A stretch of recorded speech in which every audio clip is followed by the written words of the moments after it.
Pues hola, buenas tardes a todos, bienvenidos. Yo soy Nicolás de Pedro y hoy tengo el placer y el honor de moderar esta conversación y de presentar a la ponente de hoy en nombre de la Fundación Civismo. Me voy a tomar la libertad de tutearos, os doy a todos la bienvenida en esta tarde de viernes. Muchas gracias a Albert Guibernau y al equipo de Civismo por invitarme a participar en este acto.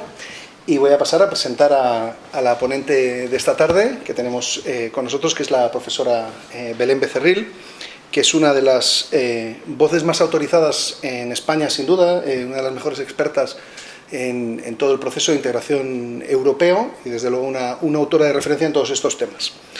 Belén Becerril es catedrática de Derecho Internacional Público y Relaciones Internacionales en la Universidad CEU San Pablo, aquí en Madrid. Es también directora de la revista Política Exterior, que creo que así lleva ahí un ejemplar que nos mostrará seguro en algún momento. También Belén es miembro del Consejo Asesor del Real Instituto Elcano y durante bastantes años fue subdirectora del Real Instituto Universitario de Estudios Europeos, también en el CEU, cuando lo presidía este instituto Marcelino Oreja. Y si no me falla la memoria, ahí es donde empezamos a tener nuestras primeras colaboraciones académicas, profesionales. Y nada, estoy encantado de tener esta sesión, de tener la oportunidad de presentarte y de moderar este coloquio. Así que yo, sin más, Belén, hechas las presentaciones, te doy la palabra para que nos ilumines sobre esta cuestión, si Europa era la solución, sobre una reflexión de los 40 años después de la adhesión de España a las comunidades europeas. Y estoy seguro de que lo vas a orientar también haciendo la reflexión desde hoy y mirando un poco al futuro. Así que deseando escucharte, Belén. Pues muchísimas gracias, muchas gracias a todos. En primer lugar, muchas gracias a la Fundación Civismo, muchas gracias a Albert Guibernau y muchas gracias a ti, Nico, por la presentación y por tus generosas palabras. Y bueno, muchas gracias a todos ustedes, héroes, ¿no? Héroes, porque un viernes por la tarde, ¿no? Con esta tarde maravillosa, ¿no? ¿Qué les voy a contar yo, ¿no? Para que a ustedes les compense? Me parece un empeño muy ambicioso, pero bueno, haré lo que pueda, haré lo que pueda. ¿Me oyen bien? Sí. Bien, pues yo quisiera compartir unas ideas sobre estos 40 años de España en Europa, que no sean solo una mirada al pasado, sino que sirvan, como decías, Nico, como una reflexión hoy, ¿no? Y bueno, yo quería pensar en las distintas, ¿no?, dimensiones de nuestra presencia en Europa estos 40 años, ¿no? Cómo han evolucionado, ¿no? y dónde estamos hoy, ¿no?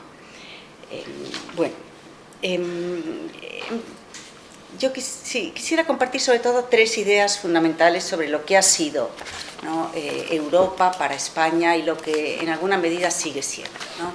En primer lugar, la idea de Europa como destino, ¿no? Yo creo que para España Europa ha sido destino. España ha querido estar en Europa, ¿no? Eso lo decía el que fue mi presidente, Marcelino Oreja, muchos años. Él decía que Europa había sido vocación y destino de España, ¿no?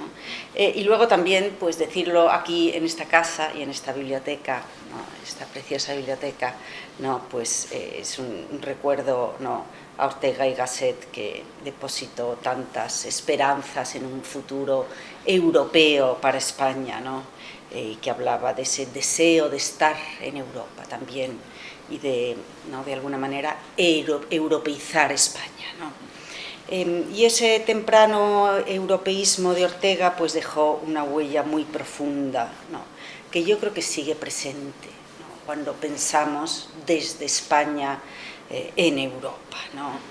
Bueno, él decía que no había escrito, que apenas había escrito una sola cuartilla en la que no apareciese con agresividad simbólica la palabra Europa, ¿no?, una palabra en la que comenzaban y acababan para él, como decía, todos los dolores de nuestro país, ¿no? España era una posibilidad europea y solo mirada desde Europa era posible España, ¿no? Regeneración era inseparable de europeización, ¿no? Y como han oído ustedes 1000 veces, España era el problema y Europa la solución, ¿no? Era así, podemos decir 40 años después que Europa era la solución. Bueno, es verdad que durante muchos años, a pesar de las palabras de Ortega, la realidad era bien distinta y lo que había era un abismo, ¿no? Entre esa idea de Europa como destino y una realidad de total aislamiento, ¿no? De España, un aislamiento que se impone a nuestro país después de la Segunda Guerra Mundial. Estados Unidos, la Unión Soviética y el Reino Unido declaran en el 45, ¿no?, que no apoyarían la solicitud de España para ser miembro de las Naciones Unidas, ¿no?, y que este gobierno de España había sido establecido con ayuda de las potencias del eje, ¿no? Y esa condena internacional pues alcanza su máxima expresión en el 46, cuando se pide incluso la retirada de los embajadores, ¿no?, algo que no se impuso a otras dictaduras, ¿no?, pero a la española sí, ¿no? Y después España se queda en esos años fuera de todo, ¿no?, fuera de la OTAN, fuera del Consejo de Europa, fuera de la Asociación Europea de Libre Cambio, después fuera también de las comunidades europeas, fuera también de la OCDE y del Plan Marshall, ¿no? España excluida de todo. Eso empieza a cambiar en los años 50, ¿no?, con la creciente tensión por la Guerra Fría.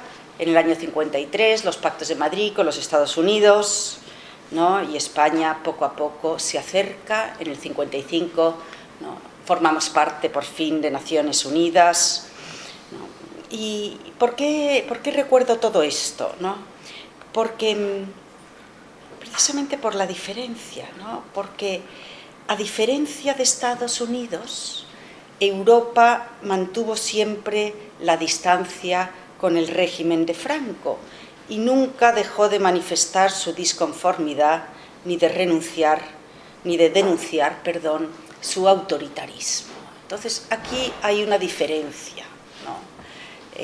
No solo cómo nos ven otros, sino también cómo ven a otros los propios españoles, ¿no?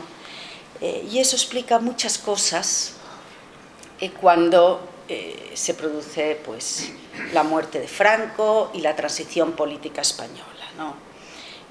Los españoles no olvidan ese acercamiento americano de los años 50 y, por el contrario, esa distancia europea, ¿no?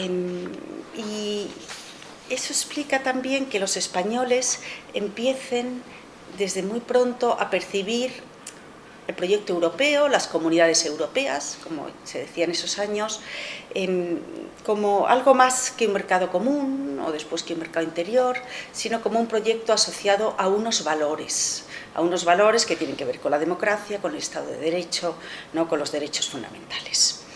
A diferencia de otros, para los españoles el proceso de integración europea nunca ha sido solamente económico, ¿no? Y eso nos distingue de otros Estados miembros, ¿no? Y todo esto explica también que en el momento de la transición política la idea de Europa y del ingreso en Europa concitaba un gran consenso en el pueblo español. No así la relación con los Estados Unidos ni con la OTAN. Y eso explica, por ejemplo, que cuando el rey Juan Carlos pronuncia su discurso de proclamación hay una sola referencia a la política exterior y es a Europa. Dice algo así como Europa deberá contar con España, ¿no? Y no se refiere a otras organizaciones internacionales, no, hay una referencia. ¿Por qué? Porque es la idea de Europa la que despierta ese consenso entre los españoles, ¿no?, y entre las fuerzas políticas que se van dibujando, ¿no?, en aquellos años, ¿no? La izquierda no olvida los pactos de Madrid, ¿no?, y la mirada a Estados Unidos y la mirada a la OTAN, ¿no?, es de distancia. Y eso no ocurre con el caso de Europa. En otros países europeos sí había ocurrido y la izquierda y los partidos comunistas no eran europeístas, pero en España, por esa circunstancia tan especial, todos lo son. Y eso hace que en la transición política española la idea de Europa sea uno de los grandes elementos de consenso. La sociedad española quiere Europa y todos los partidos políticos quieren Europa. Y esto la verdad es que es muy especial y tiene mucho valor porque no se produce en ninguno de los otros estados, ¿no? Cuando entra España, estado, ¿no? que ya pasamos a ser 12, ¿no? Esto no se había producido en ninguno de los otros países, ¿no? Y los otros gobiernos, en el momento de la adhesión, o incluso los fundadores, habían tenido que lidiar con partidos reticentes o que rechazaban la idea del ingreso, ¿no? Esto lo explica muy bien Raimundo Bassols, que fue uno de nuestros grandes negociadores, ¿no? Cuando dice que en el caso español el adversario estaba siempre en el otro lado, que los hubo, no faltaron, pero en el otro lado, nunca de nuestro lado, porque España estaba unida, ¿no? en esa idea de Europa, ¿no? Y yo creo que eso tiene mucho que ver ¿no? con nuestra historia, ¿no? Y bueno, y volveré con esto casi inmediatamente para plantearme en qué medida esto es así, ¿no? En qué medida seguimos los españoles, ¿no? detrás de esa idea de Europa y en qué medida todas nuestras fuerzas políticas siguen o no, manteniendo ese gran consenso. Y hay otra cosa también que tiene que ver con nuestra historia, que es ese énfasis en el carácter político de la adhesión. Cuando España llega, España necesita el aval de esa Europa que había mantenido a la distancia durante tantos años. Solo esa Europa no puede ahora avalar el carácter democrático de la nueva España, de la España de la transición política. Entonces tenemos una gran necesidad de Europa, pero que es una gran necesidad política, ¿no? Más allá de la economía, ¿no? El ingreso de España no tiene que ver solo con la economía. Hay un precioso discurso de Calvo Sotelo, que también me encanta recordar aquí, porque él era tan admirador de Ortega, ¿no? Y tenía una preciosa biblioteca allí llena de Ortega, ¿no?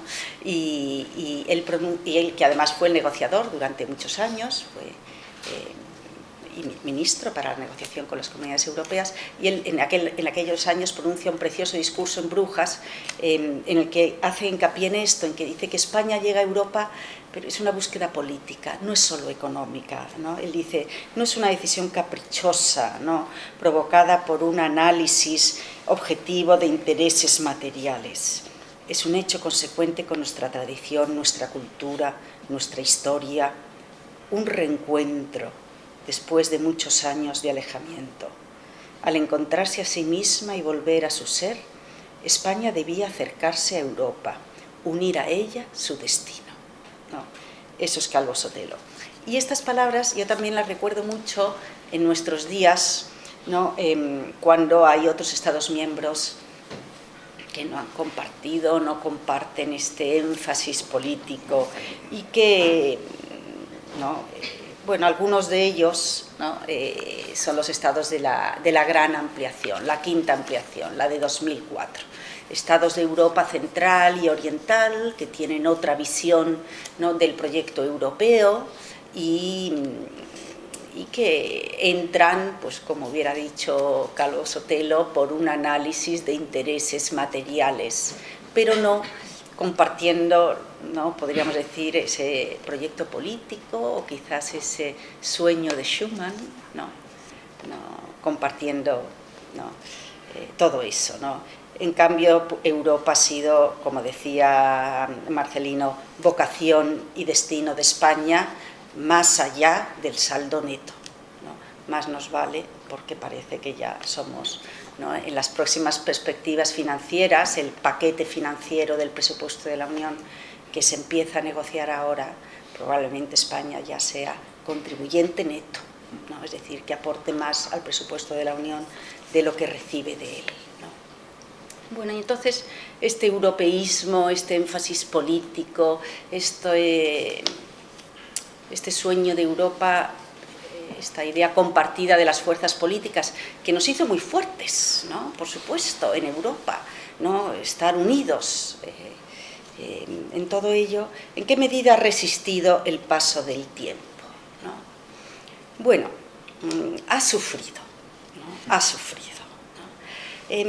Estas fisuras se comienzan a poner de manifiesto en la izquierda en los años 90, ¿no? En los años de Maastricht, ¿no? Y en los años en los que se hace el plan de unión económica y monetaria, bueno, es razonable, se hace en gran medida con el modelo alemán, ¿no?, de ortodoxia económica, y Izquierda Unida comienza pues a mirar de reojo, ¿no?, con algunas dudas, ¿no?, este proyecto europeo y hablar de la Europa de los mercaderes, ¿no? Y ahí hay una votación, ¿no?, que es la de la ratificación del Tratado de Maastricht, en la que los miembros de Izquierda Unida se dividen, ¿no? Y hay varios que se abstienen, ¿no?, y otros que son los europeístas, que pasan a formar parte, ¿no?, del Partido Socialista, ¿no? Y esas posiciones euroescépticas permanecen en Izquierda Unida, ¿no?, y también en los movimientos antiglobalización, ¿no? No es casual que años más tarde Izquierda Unida, también Esquerra Republicana de Cataluña, pidiesen el voto en contra del Tratado Constitucional. O sea, ese euroescepticismo queda ahí, ¿no?, anclado en la izquierda. Ellos hablaban del Tratado Constitucional como un instrumento del neoliberalismo y los Estados Unidos, destinado a destruir el Estado social, subordinar España a la OTAN. También esa posición anti-OTAN, cuando Felipe González, ¿no?, lleva al Partido Socialista en aquel referéndum a anclarlo en la OTAN, pero el anti-OTAN permanece en Izquierda Unida. Bueno, dice ahogar las identidades de los pueblos. Bueno, ahí queda, ¿no?, esas posiciones euroescépticas, ¿no? Y más recientemente, como ustedes bien saben, el partido político Vox, que logra representación parlamentaria en 2018, pues adopta un discurso euroescéptico que en ocasiones podría denominarse también eurófobo, ¿no? Hay un primer programa de Vistalegre, recuerdan ustedes esas 100 medidas para la España viva, pues muy alineado con esas propuestas del grupo de Visgrado, que incide en la soberanía nacional, que cuestiona el gasto europeo, las competencias de la Unión en distintas materias, en política exterior. También el programa electoral de 2019, ¿no?, que si bien es verdad que reconoce los beneficios, ¿no?, que había supuesto para España la adhesión, sobre todo en relación con el mercado interior, ellos sí valoran el mercado interior, proponía volver a los orígenes, ¿no?, a una Europa de las naciones democráticas en detrimento de la constituida por burócratas sin identidad nacional, al tiempo que abogaba por la adopción de un nuevo tratado europeo que garantice el poder soberano de los Estados, ¿no? Este programa se refiere a las instituciones europeas y muy en particular a la Comisión Europea, con los adjetivos de fraudulenta, abusiva, encubierta, bien, ¿no? Y proponen una vuelta a los orígenes que, en opinión suya, es la Europa de las naciones, ¿no?, cosa con la que yo discrepo, ¿no?, porque es muy legítima la crítica, por supuesto, luego volveremos con esto, pero lo que creo que no se puede mantener objetivamente es que la Europa de Schuman y la Europa de los orígenes fuese la Europa de las naciones. La palabra federal está en la Declaración Schuman, está todo, ¿no?, está la semilla, ¿no?, está el caminito que ha traído hasta aquí con nuestras fortalezas y nuestras debilidades. Pero bueno, yo creo que es indiscutible que ese consenso europeísta se ha erosionado. Yo recuerdo, ¿no?, el día en que escuché al líder de este partido político en octubre del 2020 en el Parlamento hablar sobre la máquina despótica de Bruselas, ¿no?, y comparar a la Unión con la nueva Unión Soviética, ¿no? Mi sorpresa, porque ese discurso, que no era nuevo, que era el discurso que había sido de Orbán y que habían empleado otros, bueno, Farage en el Reino Unido y Le Pen en Francia, pero yo había pensado que eso difícilmente calaría en España, ¿no?, por esas razones que yo les mencionaba antes, ¿no?, por ese europeísmo tan particular de la opinión pública española, por ese consenso de nuestros partidos, porque incluso esa Izquierda Unida o esa Esquerra Republicana, esos partidos que sí que mantenían ciertos euroscepticismos, pero no eran tan vocales, porque eran conscientes de esa opinión pública española particularmente europeísta, siempre a la cabeza entre los Estados miembros, ¿no?, con la opinión pública más europeísta, ¿no? Y este discurso que yo venía escuchando en otros estados, ¿no?, y aquel día pues lo escuché aquí en Madrid, y la verdad es que me parece que es sorprendente en qué medida ha calado, ¿no?, en qué medida ha calado en España, ¿no? Yo creo que hay una erosión indiscutible. A pesar de ello, es verdad que sigue habiendo un apoyo mayoritario a la idea a la pertenencia a la Unión Europea, que suele ser, decimos siempre que es mayor que la media en la Unión Europea. Sin embargo, esta mañana yo buscaba los datos actuales, los del último Eurobarómetro, y es que ya estamos en la media. Ya estamos en la media, porque fíjense, confianza en la Unión Europea, media de la Unión Europea, 51%, media española, 47%. Este dato es muy interesante porque algunos dirían, solo, ¿no?, 51%, y no es tan positivo salvo que lo comparemos con la confianza en las instituciones nacionales, que es muchísimo menor, ¿no? Sí, muchísimo. Vamos, fíjense, el de España está muy bien. España, 47 en la Unión Europea, magníficos resultados si lo comparamos con el 34% que decían confiar en el gobierno de España y 26% en nuestro Parlamento, ¿no? Así que no está nada mal. Pero bueno, yo lo que iba es que es más o menos similar a la media de la Unión Europea. Imagen de la Unión, más o menos similar. Todavía apoyo a la pertenencia es un poquito mayor. En el conjunto de la Unión 62 y nosotros 67. O sea, todavía estamos, pero ya no vamos tan por delante de la media, ¿eh? Nos hemos acercado. Luego el mejor dato siempre es apoyo al euro en la eurozona, ¿no? 82%, que es una barbaridad. Los españoles, ¿no?, los europeos no estamos en un 82% a favor de nada. No se me ocurre ninguna otra pregunta a la que te contesten que sí, el 82%, ¿no? En fin, el nivel de apoyo es bueno, ¿no? Tuvimos unos años muy malos, los años de la crisis económica y financiera, después los años de la crisis de refugiados. O sea, el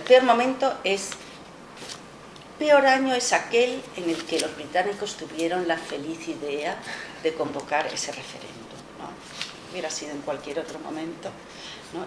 Pero después se recupera año tras año y estamos en unos datos muy saludables, y España ahí, normalmente normalmente no, siempre en la mitad superior o el cuartil superior. Bueno, después los españoles a favor del incremento de competencias de la Unión, de la política exterior de la Unión, de una defensa común, ¿no? Sí. De todas maneras, estos datos tan positivos de la opinión pública española hay que verlos con cierta cautela, ¿no? En el Real Instituto Elcano también preguntan mucho, ¿no? Hacen varios estudios, ¿no?, y ponen de manifiesto esa gran confianza de los españoles en la Unión, ¿no? Aunque también hay que decir que esa confianza convive con cierta falta de interés, de información, de conocimiento, ¿no? En el pasado decíamos que estábamos siempre entre los que más apoyan, pero no entre los que mejor conocen, ¿no? Sino más bien en la cola, ¿no? Y en esta encuesta del Cano preguntaban sobre el apoyo a la Unión y la respuesta era pues muy entusiasta, sí, la Unión, fenomenal, la pertenencia, la imagen. Y luego preguntaban sobre alguna medida positiva tomada por la Unión en los últimos tiempos, y el 42% de los encuestados respondían, no se me ocurre nada. No.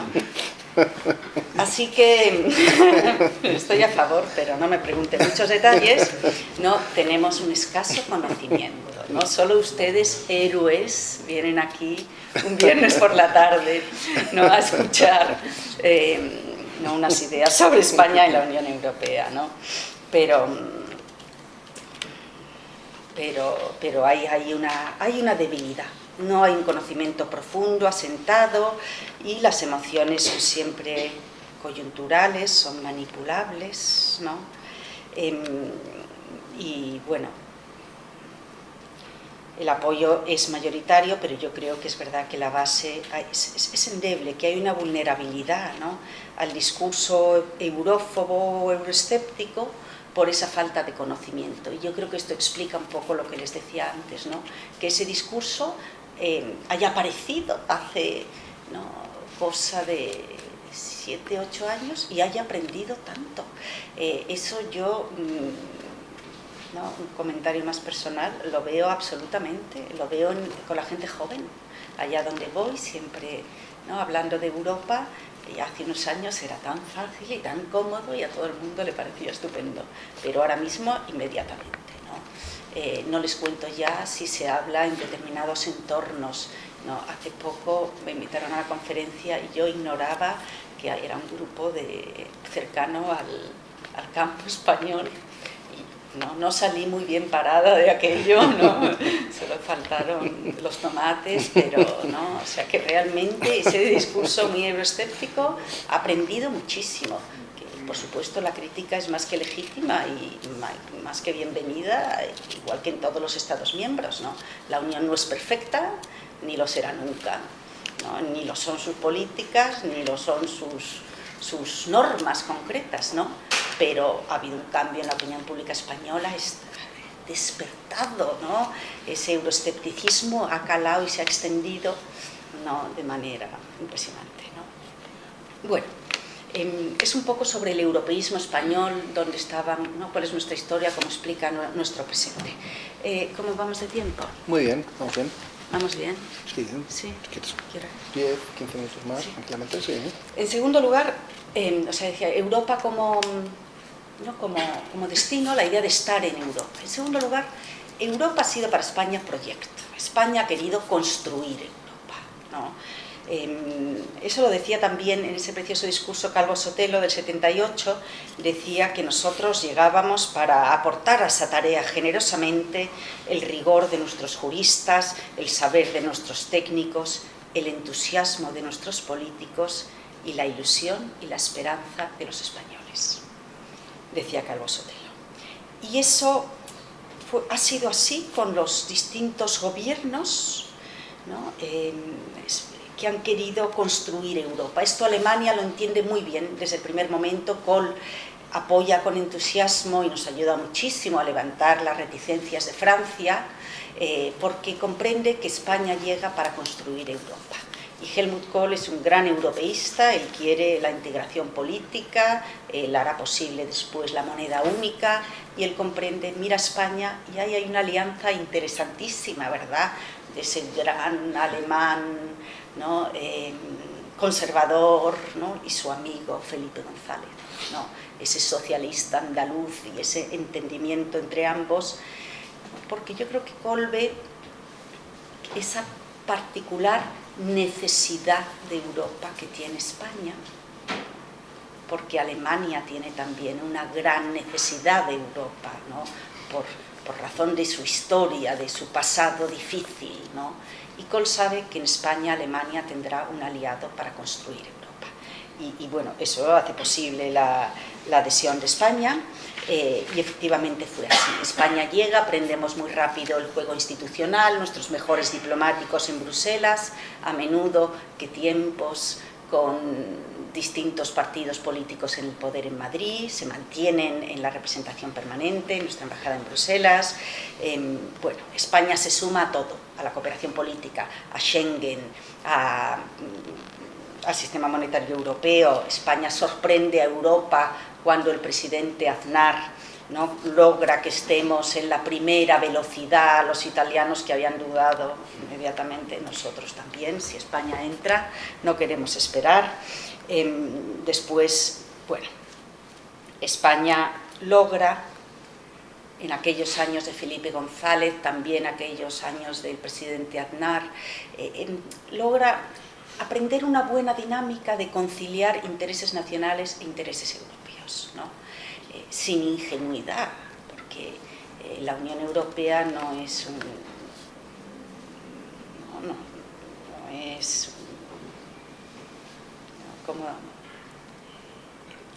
no es un club de hermanitas de la caridad, ¿no? ¿no? Aquello es una batalla campal y la defensa del interés nacional es absolutamente crucial, ¿no? Y el gobierno de España durante muchos años consigue esa clave que es hacer de tu interés nacional interés europeo, ¿no? Y aporta de manera importantísima. La política de solidaridad es una creación en gran medida española. Los fondos regionales, su incremento, el fondo de cohesión. Aquí podríamos decir también, en gran medida, el fondo de recuperación recientemente con el gobierno de Pedro Sánchez, ¿no? Es también una contribución de España, ¿no?, a la política de solidaridad europea. Pero fíjense que España lo hace pensando siempre en el interés europeo. No es como los británicos, que cuando negocian el cheque británico lo que quieren es su cuenta, ¿no?, es su devolución. No, España aprende a plantear que ese gran mercado interior necesita también el acompañamiento de unas políticas de solidaridad, ¿no? Y que por el bien del proyecto, por la necesidad de un presupuesto aceptable en lo que va a ser, ¿no?, que acompaña ese gran mercado, pues ¿no?, Europa tiene que construir también esas políticas de solidaridad. Pero, bueno, por supuesto, mucho más la idea de la ciudadanía europea es en gran medida una idea española.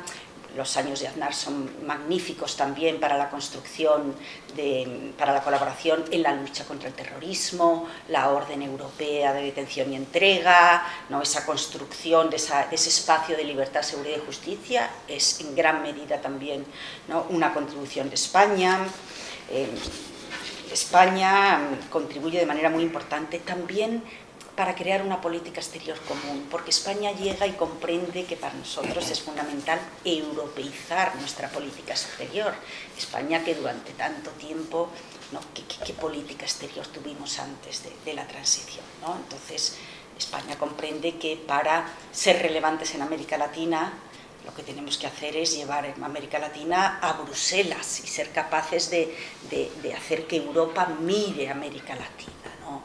Por eso España ha luchado durante décadas por firmar un acuerdo con los países del Mercosur, ¿no? Y cómo son las cosas que en los últimos tiempos desde la propia España se ha cuestionado mucho, ¿no? Porque sin duda también habrá costes, ¿no? No hay acuerdos sin costes y oportunidades, ¿no? Pero para España esto ha sido siempre, ¿no?, con los distintos gobiernos populares y socialistas, una absoluta prioridad, ¿no? Queríamos contribuir, ¿no?, crear esa política exterior común y, por supuesto, llevar la mirada de Europa al sur, o sea, a Marruecos y a la región, y, por supuesto, a América Latina, ¿no? Y hay, fíjense, una gran continuidad, ¿no?, en los elementos, en esa construcción europea impulsada de España, continuidad con los distintos partidos políticos, ¿no? Yo creo que hay en la historia de España, en estos 40 años, ¿no?, hay más elementos de continuidad que de discontinuidad, sin duda, en la política europea de España. Y también los hay no solo en la dimensión positiva de lo que hemos contribuido a construir, sino en una dimensión negativa, lo que hemos tratado de limitar, ¿no?, de parar, ¿no? Por ejemplo, los intentos de renacionalización de políticas, ¿no?, que ha habido muchos, sobre todo por parte de estados que son contribuyentes netos al presupuesto de la Unión. España siempre ha estado en contra de renacionalizar cualquier política. Por eso también sorprenden ahora algunos partidos políticos españoles que quieren renacionalizar políticas. ¿Renacionalizar políticas nosotros? Hablar de renacionalizar la política agrícola común, pero ¿no?, eso es difícilmente compatible, en mi opinión, con el interés de España, ¿no? Y también España ha sido siempre muy reticente hacia todos los mecanismos de flexibilidad, ¿no? Muchas veces, sobre todo con el paso del tiempo, se ha planteado si la Unión Europea, con este número de Estados miembros, tiene que avanzar a distintas velocidades y hay que permitir a los que quieran seguir avanzando. Una Unión Europea más flexible, ¿no?, un núcleo duro, un grupo que avance más y otros que sigan. España siempre ha sido reticente. Durante mucho tiempo, porque España pensaba que podíamos quedar, ¿no?, al final, nuestro carácter periférico, ¿no?, un país menos desarrollado que la media, ¿no?, a pesar de la evolución que hemos vivido, pero durante muchos años. Y bueno, hemos sido tradicionalmente muy reacios, ¿no? Yo creo que en este momento eso está cambiando, porque muchos vemos que no hay otra y que es muy difícil avanzar en muchos ámbitos a 27. Y al final España se juega tanto en la marcha del proyecto europeo que yo creo que se está matizando esta posición y hay mayor apertura a la flexibilidad. Pero tradicionalmente hemos sido muy reticentes, ¿no? Al final España ha contribuido así a preservar el acervo, ¿no?, el edificio construido, ¿no?, aunque estarán ustedes pensando, con razón, que no todo ha sido positivo, ¿no? Por supuesto, ¿no? Hemos perdido muchas batallas en Europa, ¿no? Algunas memorables, y luego también, por ejemplo, en la reforma de Niza, el nuevo sistema de voto, pues ahí perdimos poder en la toma de decisiones en el sistema de voto en el Consejo. Después hemos pasado años difíciles, los años de la crisis económica y financiera pues provocaron una fuerte pérdida de influencia española en Bruselas. Tuvimos una muy deslucida cuarta presidencia de la Unión. Por supuesto, el embate del independentismo catalán en 2017 afectó gravemente a la proyección europea de España. Más recientemente, la polarización política también ha proyectado su sombra, ¿no? Recuerden, por ejemplo, la presidencia española, ¿no?, del Consejo de la Unión Europea, con elecciones generales durante la presidencia, ¿no? La ley de amnistía, ¿no? Tuvimos un debate sobre el Estado de Derecho en España, en el Parlamento Europeo, durante la presidencia española. Bueno, no todo ha sido positivo, ¿no? A pesar de todo, en mi opinión, el balance de la contribución española es más que positivo, y lo que hemos visto ha sido la capacidad de un Estado de tamaño medio, pero dinámico y europeísta, de convertirse en un socio, ¿no?, influyente en la Unión, ¿no? Yo creo que para que España sea influyente en la Unión, como resultado de esta historia, podemos extraer, ¿no?, algunas lecciones. ¿Cuándo es España relevante e influyente en Europa? Cuando apuesta por el proyecto europeo, cuando estamos unidos tras la idea de Europa, cuando nuestra economía, pues, en los momentos más sólidos de nuestra economía hemos sido muy débiles, porque cuando tu economía está en un momento de crisis como el que vivimos en el pasado, pues difícilmente vas a tener peso político en las reuniones del Consejo, ¿no? Por lo tanto, el factor económico es fundamental para ser influyente, y, por supuesto, la cohesión política, la cohesión territorial, ¿no?, fundamental para estar unidos y para ser fuertes en Europa, y también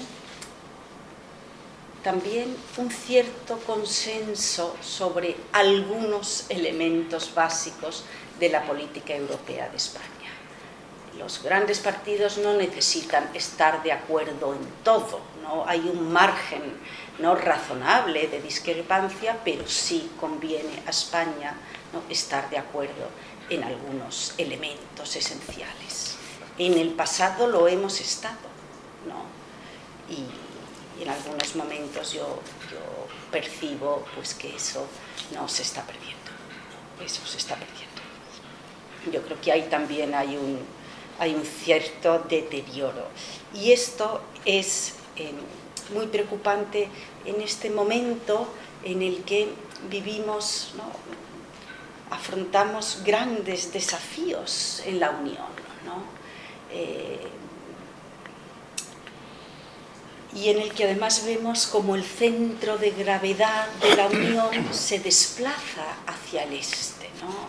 Si piensan ustedes en las comunidades europeas a las que España se sumó en 1986, pues desde entonces hemos visto varios procesos de ampliación y no hay ampliación posible hacia el sur, la ampliación es siempre hacia el este, ¿no? Y nosotros tenemos siempre el peligro de quedar, ¿no?, en la periferia, ¿no? Y eso requiere de España una presencia fuerte en Bruselas, ¿no?, para no quedar relegados al margen, ¿no?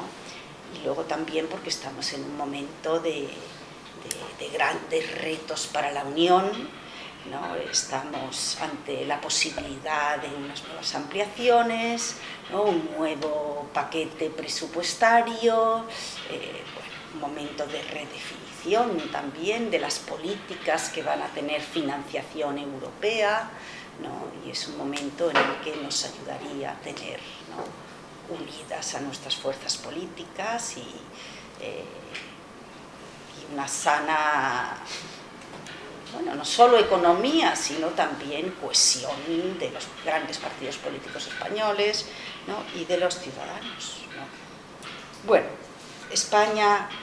Europa ha sido destino para España, ¿no? Estar en Europa ha sido proyecto, construir Europa, y por último, Europa es también para España tarea. Europa requiere también cumplir con Europa, ¿no? Y esto lo decía también Calvo Sotelo en ese precioso discurso en el que decía que España llegaba para cumplir, ¿no?, con las normas europeas. Y es verdad que en esos años de la adhesión España hizo un esfuerzo enorme para, ¿no?, modernizar su economía y para realizar todas esas reformas. La adhesión fue un incentivo. Claro, los partidos políticos podían hacer esas reformas con menor coste político porque Europa nos requería, ¿no? Pero bueno, yo creo que ese camino fue sin duda un éxito y se hicieron, ¿no?, muchas reformas necesarias, y España fue un buen cumplidor, ¿no? Todavía en los años 90, ¿no?, España estaba entre los estados que mejor cumplían con el acervo, con las normas europeas, pero después esto empezó a cambiar, ¿no?, y a cambiar mucho, ¿no? Y nos hemos convertido en unos incumplidores del derecho de la Unión, ¿no? Somos malos cumplidores, año tras año entre los peores, ¿no? Escribía yo sobre esto y me sorprendía y me entristecía ver a España como segundo, pero es que esta mañana, cuando he ido a revisar los datos para traérselos a ustedes, ya no somos el penúltimo, sino el último, ¿no? El último informe disponible, que es el de 2024, ¿no?, España, 81 procedimientos de infracción abiertos. Últimos.com, Bulgaria. Mejor está Grecia, con 78, y bueno, todos los demás, ¿no? Aquí lideramos, pero lideramos por la cola, ¿no? Y bueno, esto yo creo que es una tristeza que no tiene razón de ser. Bueno, hay mucho debate sobre por qué, pero no les quiero aburrir con tecnicismos y sobre la organización de la administración española, pero es una pena, yo creo que no tiene razón de ser, y es muy importante, ¿no? ¿Por qué? Pues porque el cumplimiento con la legislación europea al final es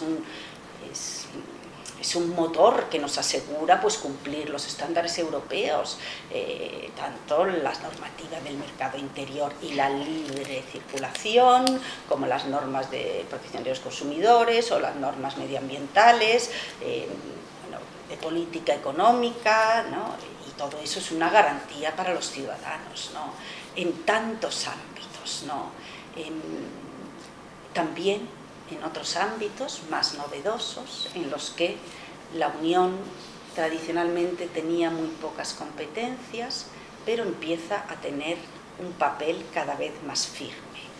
Y me estoy pensando en el Estado de Derecho, ¿no? la Unión Europea, que durante muchos años era un mercado interior y una unión monetaria y una coordinación de la política exterior, tiene cada vez un peso mayor en la defensa de esos valores comunes que forjan la identidad europea, ¿no? Y uno de ellos es el Estado de Derecho. Entonces, con esto termino, Europa ha sido y es hoy también límite para España, ¿no? Límite para nuestras tentaciones, para nuestros desmanes, para nuestros... ¿no? En todos los ámbitos, ¿no? En la política medioambiental, en el mercado interior, ¿no? Y también en el Estado de Derecho, ¿no? Y por eso creo que España necesita tanto a Europa, ¿no? De modo distinto a 1985, ¿no? Entonces mirábamos y era un sueño de democracia, pero también era un sueño de prosperidad y bueno, esta es una España muy distinta, pero no creo que necesite Europa ni un poquito menos, ¿no? Que esa España de 1985. De otro modo, por otras razones, ¿no? Pero Europa es también límite, un límite que España necesita, ¿no? Y una oportunidad, ¿no? para seguir construyendo con otros, ¿no? una unión más potente, ¿no? Y quería terminar con una última idea, porque un poco volviendo con Ortega, ya que estamos aquí en este espacio, ¿no? Porque Ortega que sueña con Europa y dice Europa es ciencia, España necesita Europa, y hay un momento en el que ya con la Primera Guerra Mundial y después el auge de los nacionalismos, claro, Ortega empieza a mirar a Europa también con enorme preocupación, ¿no? Entonces, Europa también es parte del problema, no solo la solución, ¿no? Y entonces Ortega piensa que estos europeos, estas naciones europeas envejecidas, ¿no? Y más débiles, que necesitan fuerza en sus músculos y que solo la idea de Europa, ¿no? nos permitirá, ¿no? afrontar esos desafíos, ¿no? Y bueno, esta idea es interesante porque es España el problema, era Europa la solución. Yo diría, Europa ha sido en parte la solución y Europa seguirá siendo parte de la solución. Europa no va a ser nunca la totalidad de la solución, probablemente no hay una solución a los problemas de España, pero Europa va a ser parte de la solución, creo yo, y como lo ha sido hasta ahora, pero la realidad es que Europa vive también un momento de enorme desafío. Y también Europa necesita encontrar, ¿no? esa fuerza en sus músculos de la que hablaba Ortega, ¿no? y despertar, ¿no? porque Europa pierde peso en términos económicos, en términos demográficos, sin prisa, pero sin pausa, año a año, ¿no? Y esa Europa, ¿no? de los años 50, con ese sueño federal, con esa idea de la votación por mayoría, ¿no? y después la Europa del mercado interior en los años 80, y después hicimos la moneda única en los años 90, pero si miramos las economías europeas, si miramos el mercado interior, estamos viviendo de las rentas, ¿no? Y esto nos lo han recordado muy bien los informes de Letta y el informe de Draghi, ¿no? Y estamos dormidos, ¿no? y tenemos que despertar, ¿no? Y necesitamos esa fuerza, ¿no? en nuestros músculos de la que hablaba Ortega, porque hay mucho por hacer y tenemos una oportunidad si los europeos somos capaces de hacerlo juntos. Muchas gracias, Belén. En primer lugar, yo creo que le damos un aplauso a Belén.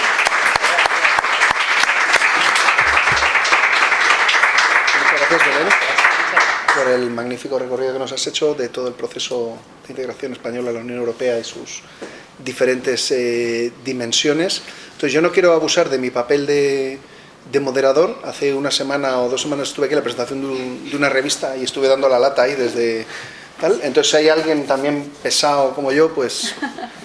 Venga. Lo que sí voy a pedir, por favor, es que sean preguntas cortas y si es alguna reflexión que sea extraordinariamente breve, por favor. Muy breve. Por favor, sí. A ver, ¿Usted cree que España ahora mismo, que tiene un país bastante con bajo nivel de crédito, cuando no se apoyan los presupuestos generales de Estado, se ataca la judicatura, la inmigración entra por donde sale y no hay un pacto fronterizo? Y la segunda pregunta es, no, hay falta de liderazgo en Europa, no lo veo. Son muy mediocres, no hay una autoridad fuerte. ¿Quieres que ¿Me puede contestar eso? Sí, claro.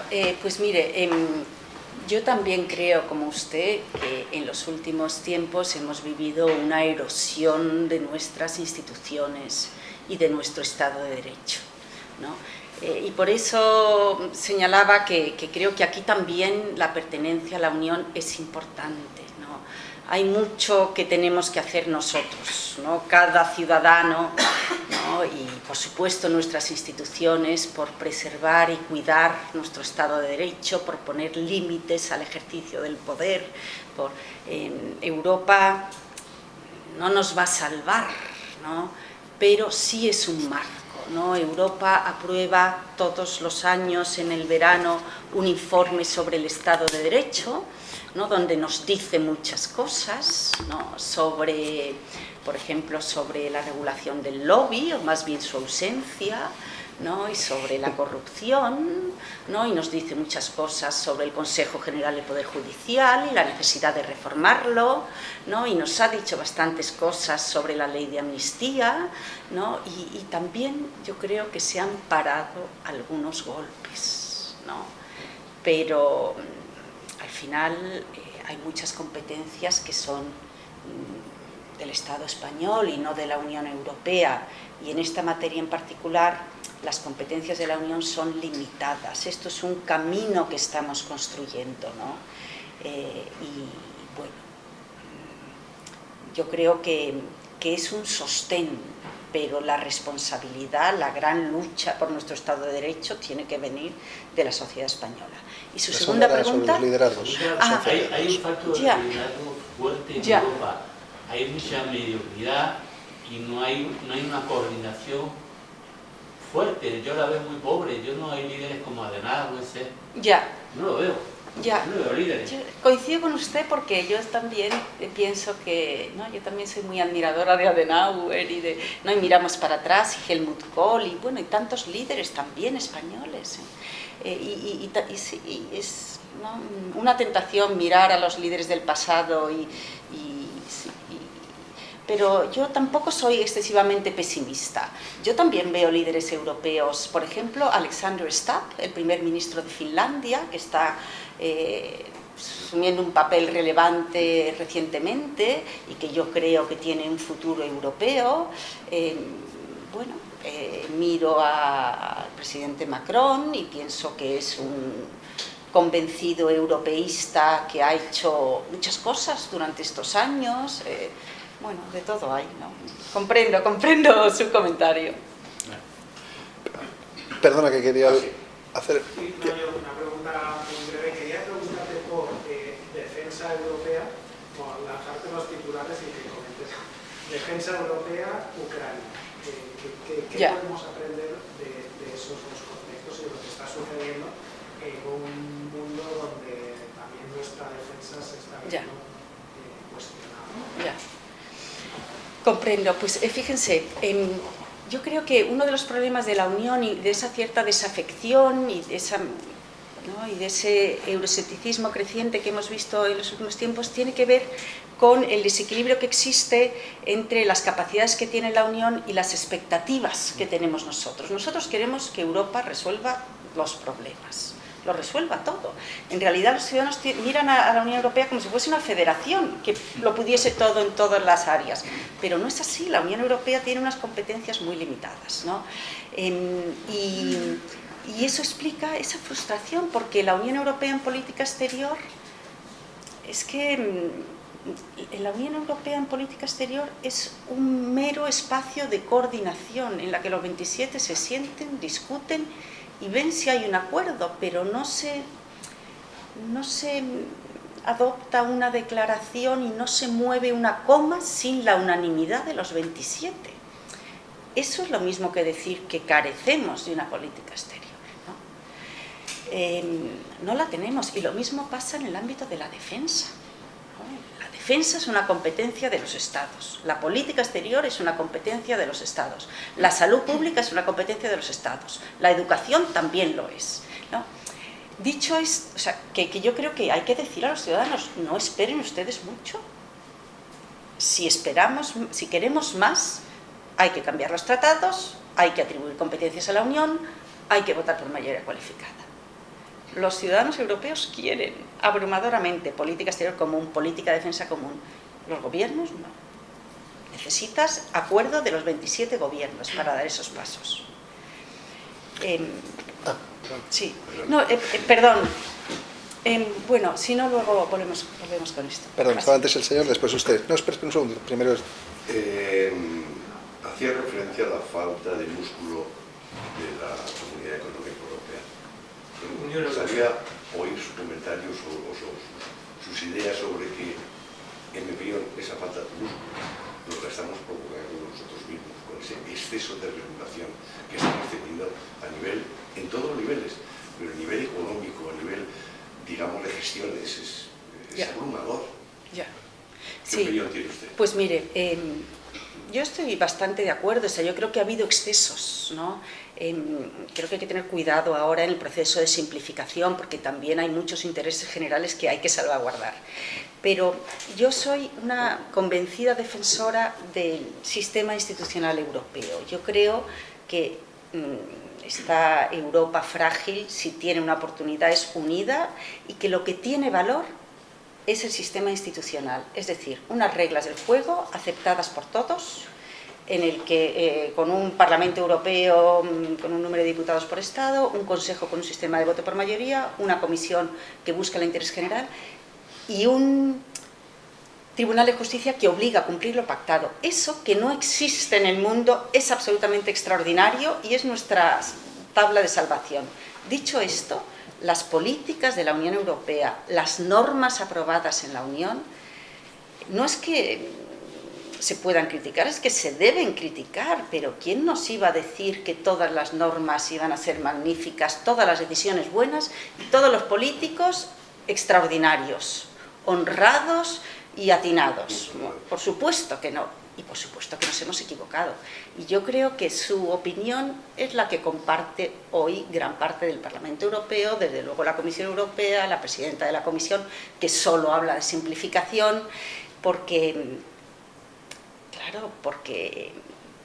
siguen existiendo muchísimas trabas. Nuestra competitividad depende de eso. Es que tenemos otras áreas que hoy están luchando. Totalmente. Yo quizá lo veo desde el ámbito económico, pero es que es fundamental. Sí, es fundamental. O sea, hay que abrir ese mercado europeo, hay que profundizar, hay que integrar los sectores que han quedado excluidos, que hoy en día son vitales, ¿no? Todo lo que tiene que ver con las comunicaciones, con la defensa, con la energía, todo eso que no se hizo en el 86 con la Acta Única, porque eran sectores muy delicados, pero es que después nos hemos dormido y hemos multiplicado la regulación no solo a nivel Unión Europea, sino en los Estados miembros, que han puesto más trabas dentro de los Estados miembros. ¿Recuerdan ustedes cuando Mariano Rajoy se quejaba por la botella? ¿No?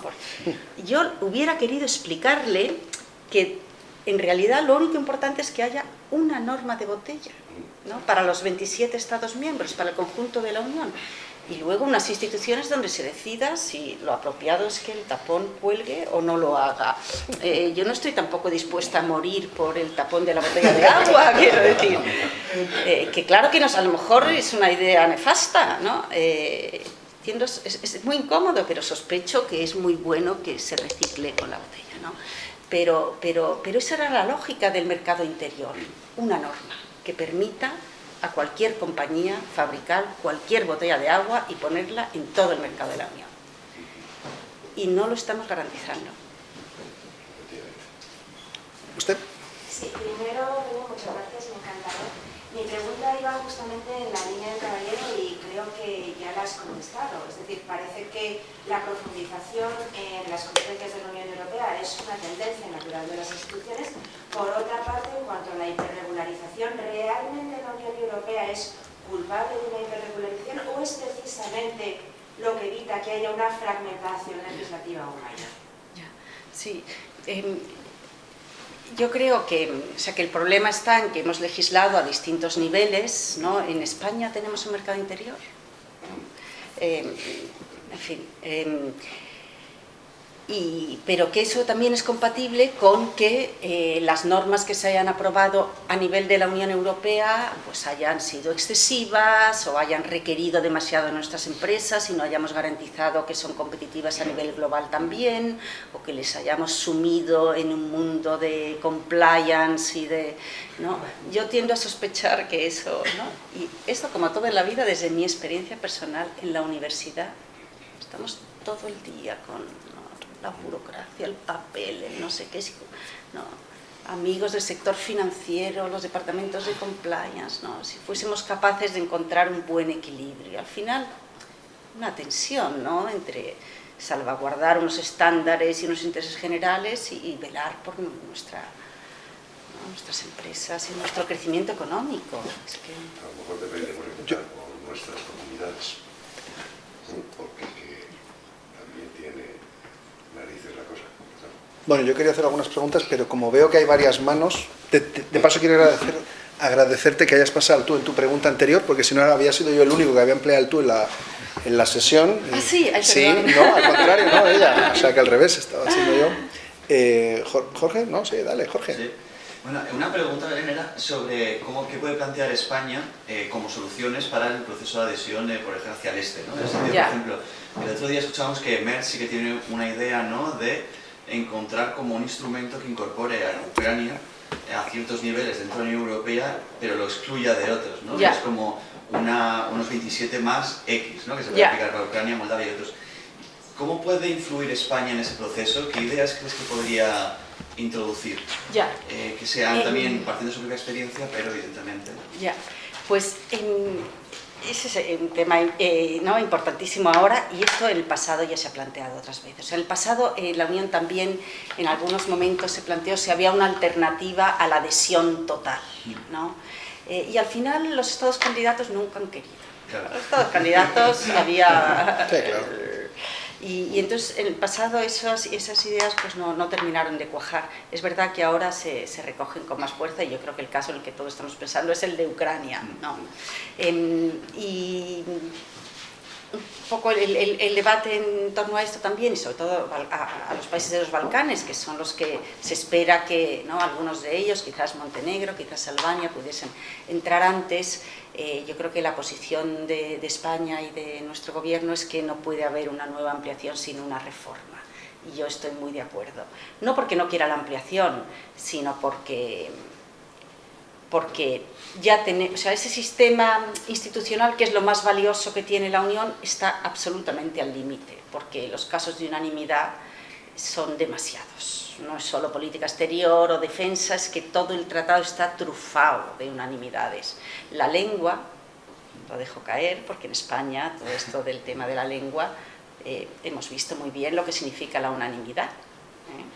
El gobierno español quería el catalán y el vasco en las instituciones europeas, pero esa decisión requiere unanimidad. Hay muchísimas decisiones que requieren la unanimidad, y yo creo que esto ya es que es inviable tal y como está, ¿no? También porque algunos socios, ¿no?, este euroescepticismo que ha aprendido con tanta fuerza hace que tengamos socios que no comparten el proyecto europeo, ¿no? Y ahí Hungría durante mucho tiempo pues fue un magnífico ejemplo de cómo un Estado, en lugar de irse como los británicos, puede quedarse, pero para bloquear desde dentro, ¿no? Y entonces yo creo que la posición de España tiene que ser: no puede haber ampliación sin reforma, ¿no? Y después pues jugar duro, porque va a ser una batalla campal, ¿no? La posición de España muchas veces es, claro, es que, ¿no?, nuestra situación geográfica es tan periférica, hacia el sur no hay ampliación, ¿no? Pero sí puede haber política de vecindad, ¿no? Es decir, nosotros comprendemos el reto ¿no?, comprendemos la necesidad de apoyar a Ucrania. España no ha estado nunca en contra de las ampliaciones hacia el este, y ha sido solidaria y ha querido para otros, ¿no?, el sueño que España vivió, pero tiene derecho y tiene sentido a llamar la atención de nuestros socios europeos hacia los retos que vienen del sur, ¿no?, y hacer todo lo posible para fortalecer la política europea hacia el sur y que la Unión esté detrás de España en la relación con los países del sur, ¿no? Y yo creo que esa es un poco la posición sobre la ampliación. Sí. Yo quería preguntarte una cosa antes de volver a la audiencia. Belén, una pregunta, a ver cómo lo formulo, ya la has respondido en parte, ¿no? Pero, digamos, yo creo que el europeísmo español ha sido, como tú muy bien has dicho, un tanto naif, ¿no? Porque era un proyecto político, sobre todo la idea de que retornábamos a Europa, que habíamos estado aislados, ¿no? Y esto ha hecho que tuviéramos esto, ¿no? Que mucha gente, todo el mundo a favor, pero nadie sabe muy bien por qué, o dígame algo de la Unión Europea y la gente ya no sabe, ¿no? Pero, entonces, quizás que eso se resienta un poco, bueno, refleja una normalización en el sentido de que se politice o se normalice la relación con Europa, pero mi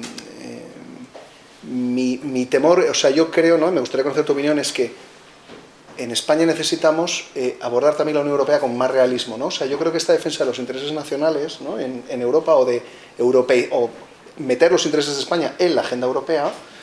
De hecho, en tu magnífica conferencia yo creo que casi todas tus referencias eran de hace 20 años, digamos, ¿no? En el sentido de Calvo Sotelo, Felipe González, Aznar, ¿no? O sea, no sé si te parece que hemos perdido un poco el impulso de esta vocación de estar en Bruselas y ser influyentes, ¿no? Y de introducir más temas, y hemos optado desde la crisis, ¿no? Quizás en buena medida, porque la crisis en España golpeó muy fuerte, pero por un perfil tan bajo que al final eso nos desdibuja, y desdibuja el proyecto europeo, porque también hay mucha tendencia en España, cuando algo es impopular, decir, bueno, es que esto no me lo ha impuesto Bruselas, a mí no me pida nadie cuentas, y esto, pues obviamente la gente dice, oye, pues si esto solo sale para que nos impongan cosas que resultan impopulares, pues ¿cuál es el interés, no? Yo creo que igual lo que necesitamos, no sé tu opinión, es una didáctica realista, ¿no? O sea, de qué intereses vamos a poder defender ahí, que va a tener costes también, en algunos temas, pero que veamos dónde nos deja la balanza, si nos interesa más o menos, ¿no? Y esto lo enlazo con una pregunta un poco maliciosa, que ya lo has mencionado también, que es que, claro, en España yo creo que es un poco difícil conjugar todo el rato ahí hacia arriba, es decir, hacia Europa. El discurso público es siempre que hay que ir a más integración, ¿no? Nosotros somos los más europeístas que nadie, ejército europeo, todo, pero hacia abajo, es decir, hacia España, ahí no, ahí tenemos que tender a la confederalización, a la desintegración absoluta, porque todo lo que no sea eso es el horror el peor de los horrores. Entonces ahí hay una contradicción muy fuerte, que es, ¿en qué quedamos? ¿Tenemos que intentar integrarnos más o hay que desintegrarnos, ¿no? Esto es un poco maliciosa la pregunta, perdona, Belén. Bueno, yo estoy muy de acuerdo con que España, yo creo que España, que lo mejor para España es la unidad europea y seguir avanzando en el proceso, porque los retos de nuestro tiempo, el tecnológico, el espacio, España no puede sola, ¿no? Es evidente.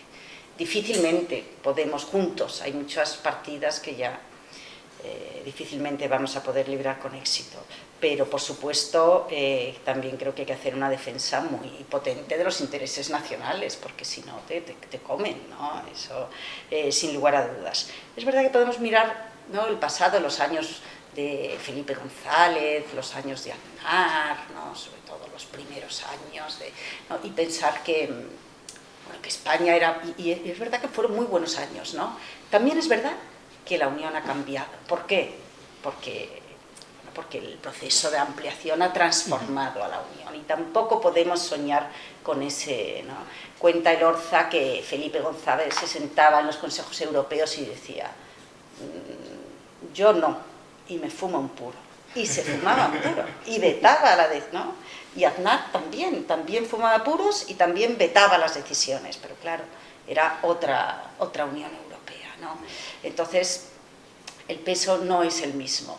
Dicho esto, por supuesto, la defensa del interés nacional en Bruselas es absolutamente crucial, cualquier otra cosa es una tontería, y hay que tener cuidado al final, para ser fuertes tenemos que tener una economía potente, que cumplir el derecho de la Unión y que tener un grado de cohesión, ¿no?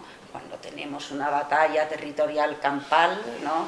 Pues, o por ejemplo, cuando después de llevar décadas pidiendo políticas de solidaridad, cuestionamos las políticas de solidaridad dentro de España, pues algunos alemanes sonreirán y dirán, ya les esperamos a ustedes en las próximas perspectivas financieras, que nos va a dar la risa, ¿no? Entonces la coherencia también es importante, y es verdad que hay para España hay un riesgo y hay una tentación y hay momentos de deseuropeización en la que España se aparta, ¿no? Y ha habido algunos momentos en los que nos hemos separado del núcleo duro de, pues por ejemplo, los años, ya estoy entrando en tantos charcos, pero en los años de Irak, ¿no? Con el gobierno de Aznar, pues allí España se mueve del núcleo franco-alemán, claramente, y eso tiene muchas consecuencias, ¿no? Y bueno, cabe pensar si recientemente estamos también en un proceso de deseuropeización o si en los grandes temas de política exterior España está unida a Francia y Alemania en el corazón de Europa, ¿no? Bueno, pues también esto se puede plantear, ¿no? Porque está muy bien liderar algunas posiciones en política internacional o actuar de puente, ¿no? Pero para España actuar de puente puede tener sentido, pero tiene que ser un puente de Bruselas al tercer estado, sea América Latina, Gaza, China o lo que sea, pero no puente desde Madrid a Pekín. Ese puente no nos interesa, no, es decir, ¿no? Jugar dentro de la Unión para transmitir esa sensibilidad a nuestros socios en algunos temas en los que, pues para España el sur es fundamental, claro que sí, pero con nuestros socios, porque si no, el riesgo es la deseuropeización. Bueno, muy rápido, porque me están pidiendo ya que vayamos... sí, entonces sí, por favor. Sí, una pregunta, Belén. ¿Es irreversible el declive europeo? Y a propósito de las referencias que has hecho a Vox, ¿no ha sido el gran fracaso de Europa desactivar esa pestilencia nacionalista, como decía Stefan Zweig? ¿Perdón? Uno de los grandes fracasos de la Unión Europea, bueno, de la Comunidad Europea primero, la Unión Europea después, ha sido el desactivar esa pujanza de las fuerzas nacionalistas. Ya. O sea, sí, estoy de acuerdo. O sea, al final la tentación es siempre el nacionalismo, ¿no? A nuestro amigo Adenauer decía que habíamos visto después de la Segunda Guerra Mundial el fin de los nacionalismos, que la unidad europea significaba que los nacionalismos quedaban atrás. No han quedado atrás, es la tentación, y pues yo no creo que el declive sea irreversible, y no quiero dejar de contestar a tu pregunta difícil. Yo creo que no. Se ha pensado, sí, yo creo que no. O sea, es verdad que desde la adhesión se plantea, ¿no? desde la transición política española, algunos dicen, bueno, si vamos a ceder competencias hacia arriba, hacia la Unión Europea, y hacer un proceso de descentralización de España, la idea de España y de la unidad de España se va. Pero yo creo que la realidad, 40 años después, es que no ha sido así. ¿Por qué? Porque la presencia de los Estados miembros en la Unión es un factor de tal magnitud. En el Consejo se sienta el Gobierno de España, ¿no? Y en la Unión Europea ahora se tratan todos los grandes temas, ¿no? Y eso da un peso al Gobierno. Y por lo tanto yo creo que eso no se ha producido. Al contrario, nuestra pertenencia a la Unión ha sido un elemento de unidad. Y eso lo vemos no solo en el caso de España, sino en otros países con tensiones regionales. Piensen ustedes en Bélgica, por ejemplo, ¿no? O sea, al final la silla del Consejo es una clave del poder nacional, ¿no? Y por eso para algunas fuerzas nacionalistas pues el tema europeo es prioritario, claro. Ir ganando ahí, ¿no? Presencia ahí en Bruselas. No sé si le he respondido a usted o no. ¿Cuál era la otra pregunta? Sí, simplemente una pregunta, no me quiero extender. ¿Qué habría que hacer para revertir el proceso de declive? Porque esto es un vacío geopolítico. Pues profundizar, sí, yo creo que empezar por el mercado interior. En 20 segundos. Profundizar el mercado interior. ¿Perdón? Y la integración de los sectores excluidos. Energía, telecomunicaciones, sector financiero y crecimiento económico. Sí, yo creo que ahí la escala es claramente una variable que puede cambiar la ecuación. Pues yo creo que es un cierre estupendo, optimista. Siempre me gusta escucharte además porque transmites ese optimismo y esa pasión por Europa, y esto me gusta mucho y me contagias tu optimismo, y yo destaco al revés por venir todo el día con mi cartel del fin del mundo, y entonces pues me encanta, o sea que te lo agradezco mucho, Belén, y muchas gracias por una conferencia tan fantástica. Muchas gracias.